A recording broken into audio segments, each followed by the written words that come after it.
Freitag ist sie da. Die Müllabfuhr und holt den Windelsack. Der Arbeiter den Duft, der davon ausgeht, nicht da bockt. Ich kann ihn gut verstehen.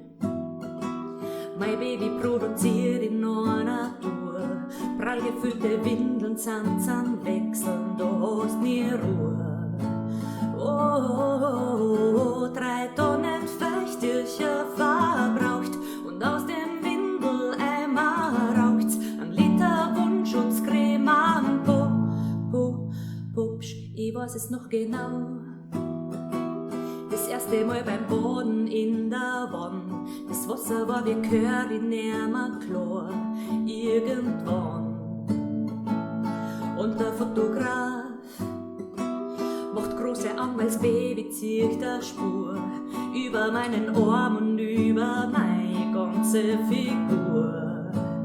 Oh, 3 Tonnen Feuchttücher verbraucht und aus dem Windeleimer raucht's ein Liter Wundschutzcreme am Pupsch und ist so gut.